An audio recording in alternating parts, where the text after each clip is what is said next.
नमस्कार दोस्तों। आज मैं आपके लिए एक कहानी लेके आई हूँ। कहानी का शीर्षक है बादशाह अकबर। बादशाह अकबर की दानशीलता के चर्चे बहुत दूर दूर तक सुने थे। सुना था कि वे हर फकीर की इज्जत करते हैं, भरपूर मदद भी करते हैं। जो भी उनके सामने हाथ फैलाता है वह मुंह मांगी मुराद पाता है। कभी कोई खाली हाथ उनके दर से नहीं जाता। अनेक जरूरतमंद फकीर आर्थिक मदद के लिए अकबर के पास कुछ मांगने जाते हैं और वहां से पूर्णतः संतुष्ट होकर वापस आते हैं।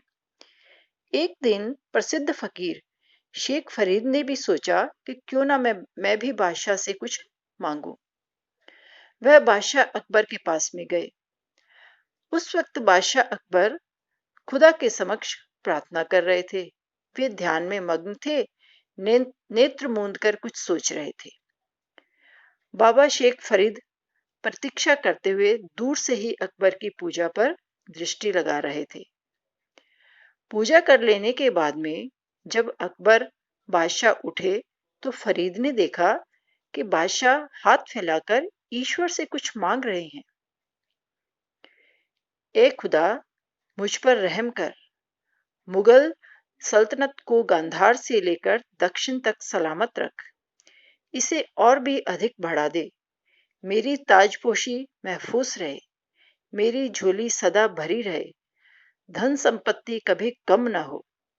अकबर को हाथ ऊपर फैलाए ईश्वर से इस प्रकार की याचना करते देख शेख फरीद मुड़कर वापस जाने लगे। बादशाह अकबर उनकी बड़ी इज्जत करते थे। वे बड़े ही चिंतनशील और पहुंचे हुए फकीर थे। ऐसे फकीर को अपने महल में आया हुआ देखकर वे अपना अहोभाग्य समझ रहे थे।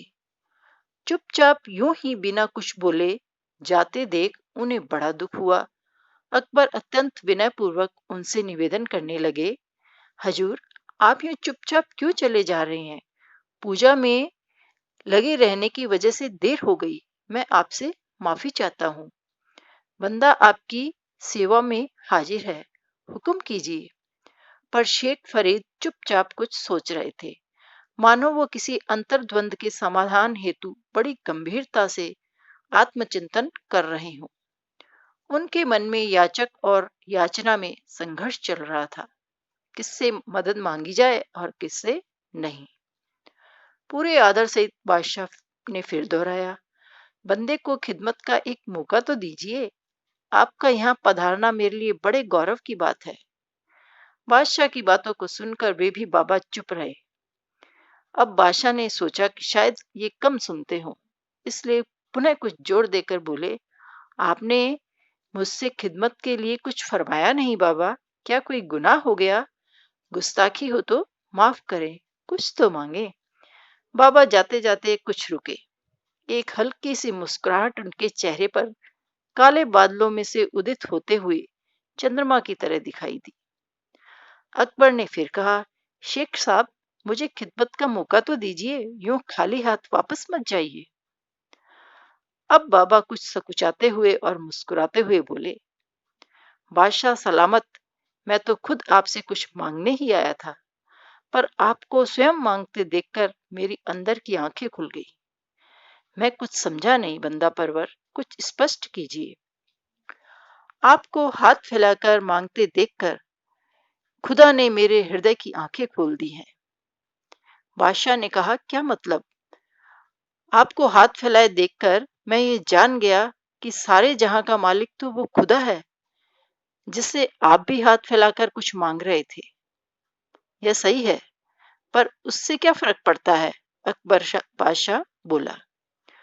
शहंशाह अकबर, मैं ये महसूस कर रहा हूं कि मैं कितना बदकिस्मत फकीर हूं, जो एक मांगने वाले के आगे हाथ फैला रहा हूं। लानत है मुझ पर, जो मैं आपसे मांगने आया हूं।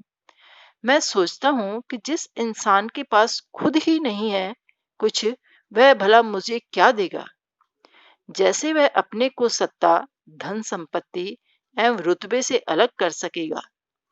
मनुष्य की अंदरूनी गरीबी का ख्याल मैंने आपसे कुछ भी मांगना उचित नहीं समझा। धन जरूरी है, पर उसका आगमन ईमानदारी, संतोष और अपने बाजुओं की मेहनत पर टिका होना चाहिए बादशाह। तभी तनाव कम होंगे होंगे और देने वाले तथा लेने वाले को शांति मिलेगी और सुकून मिलेगा। यह सुनकर अकबर सोच में पड़ गए। क्या मतलब है हजूर? मुझे साफ साफ समझा दीजिए। बादशाह अकबर, हिंसा, अन्याय, दिखावा, क्रोध और लालच से आया हुआ पैसा न तुम्हें शांति देगा और न ही मुझे देगा, न तो तुम्हारी आगे आने वाली पीढ़ियों को ही ताकत दे सकेगा। देने वाला तो बस एक खुदा ही है, ईश्वर ही है, उसी से कुछ मांगना उचित रहेगा। बाबा फरीद बिना कुछ मांगे ही वापस वहां से चले गए। बादशाह अकबर ने सोचा कि बाबा फरीद कुछ कह तो बिल्कुल सही गए हैं। धन्यवाद दोस्तों।